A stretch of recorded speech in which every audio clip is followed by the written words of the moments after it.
കുന്നിക്കോട് മണ്ഡലം കമ്മിറ്റിയുടെ നേതൃത്വത്തിൽ അഞ്ചാനംകുഴി മദർ തെരേസ കാഷ്യൂ ഫാക്ടറിക്ക് മുന്നിൽ നടന്ന നിരാഹാര സമരം അവസാനിച്ചു. ഫാക്ടറിയിലെ തൊഴിലാളികളുടെ അവകാശ നിഷേധത്തിനെതിരെയായിരുന്നു നിരാഹാര സമരം സംഘടിപ്പിച്ചത്.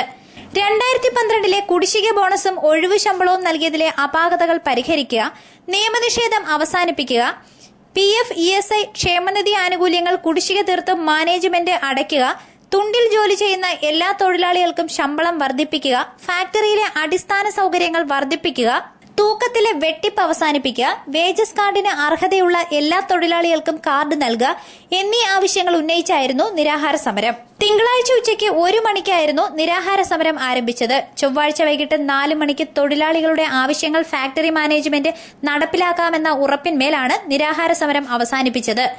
അഖിലേന്ത്യാ കിസാൻ സഭ കുന്നിക്കോട് മണ്ഡലം സെക്രട്ടറി SM പൂക്കോയ തങ്ങളാണ് നിരാഹാരം അനുഷ്ഠിച്ചത്.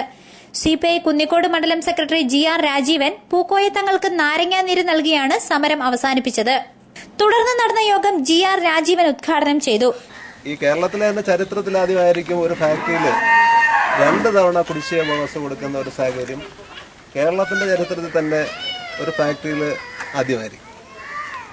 ഇവിടെ എന്താണ് അങ്ങനെ ഒരു സാഹചര്യം ഉണ്ടായെന്ന് ചോദിച്ചാൽ, കഴിഞ്ഞ 2 മാസം മുമ്പ് കുടിശ്ശിക ബോണസ് കൊടുക്കുന്ന അവസരത്തിൽ അന്ന് A2C യൂണിയനെ ചർച്ചയ്ക്ക് വിളിച്ചിരുന്നില്ല.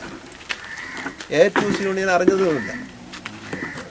മറ്റുള്ള ചില യൂണിയനുകളുമായി ചർച്ച ചെയ്ത് കുടിശ്ശിക ബോണസ് കൊടുക്കാൻ തീരുമാനിക്കുകയും അങ്ങനെ വളരെ പെട്ടെന്ന് മറ്റ് കമ്പനികളിലൊക്കെ കൊടുക്കുന്ന ഒരു ദിവസം തന്നെ ഇവിടെ കുടിശ്ശിക ബോണസ് കൊടുക്കുന്ന സാഹചര്യം ഉണ്ടായത്. അപ്പോൾ അതുകൊണ്ട് തന്നെ തൊഴിലാളികൾക്ക് വളരെയേറെ ദ്രോഹം ചെയ്യുന്ന നിലയിൽ കുടിശ്ശിക ബോണസിന്റെ കാര്യത്തിൽ വളരെയേറെ കുറവ് ഇവിടെ ഉണ്ടായി. അപ്പോൾ തുടർന്നുള്ള ദിവസങ്ങളിൽ A2C യൂണിയന്റെ ചുമതലക്കാരായിട്ടുള്ള സഖാക്കൾ ഇവിടുത്തെ തൊഴിലാളികളുമായി ബന്ധപ്പെട്ടപ്പോൾ ഈ നടന്ന തട്ടിപ്പിനെ കുറിച്ച് അവരറിയാനിടയാകുകയും CPI കുന്നിക്കോട് മണ്ഡലം കമ്മിറ്റി അംഗം J മോഹൻകുമാർ അധ്യക്ഷനായി. CPI Chakkuvarakkal local committee secretary Y Santhosh സ്വാഗതം പറഞ്ഞു. News bureau, Kottarakkara.